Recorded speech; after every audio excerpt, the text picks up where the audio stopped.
umusaraba wawe mwiza ni w'amahanga yacunguriwe igorogota wavanye iminyago wirongeye mu maraso yawe.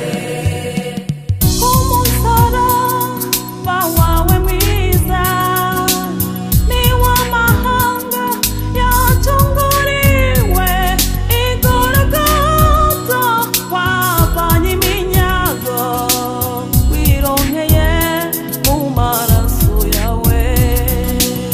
Uri ntwari Yesu uri nyamiga wanesheje umwanzi w'abantu abatware bo mw'isi y'umwijima wabahemuye ku mugaragaro.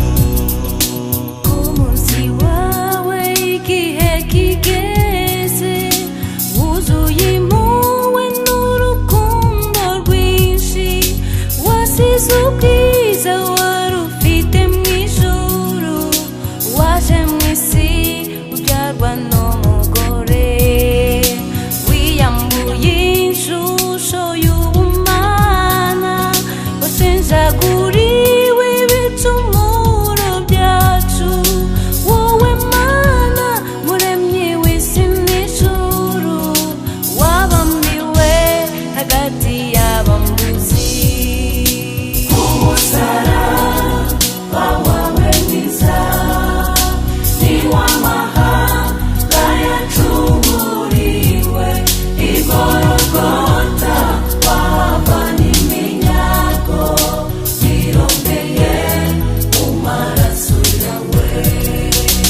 Uri ntwari Yesu uri nyamibwa wanesheje umwanzi w'abantu abatware bo mw'isi y'umwijima wabahemuye ku mugaragaro.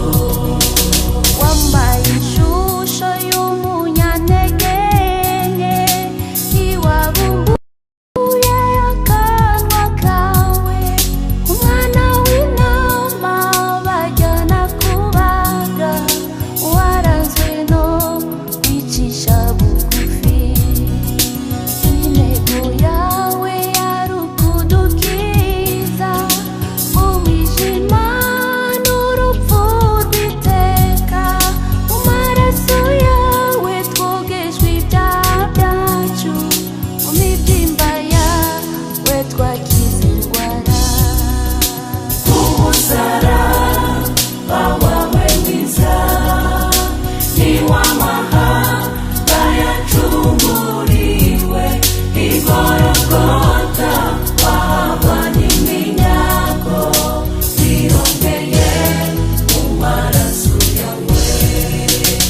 Uri ntwari Yesu uri nyamibwa wanesheje umwanzi w'abantu abatware bo mw'isi y'umwijima wabahemuye ku mugaragaro.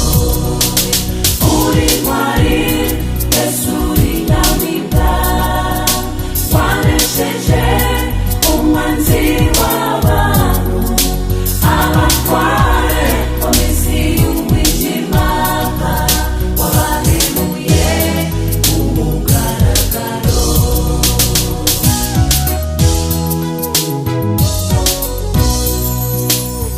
Igorogota ku manywa y'ihangu wirehereje abo mw'isi bose kw'ijwi rirenga utera hejuru uti noneho byose birarangiye. Ugeze ikuzimu barabimenye umwami waho umunyaga ubutware wavanyeyo intwari zo kwizera Yerusalemu barayita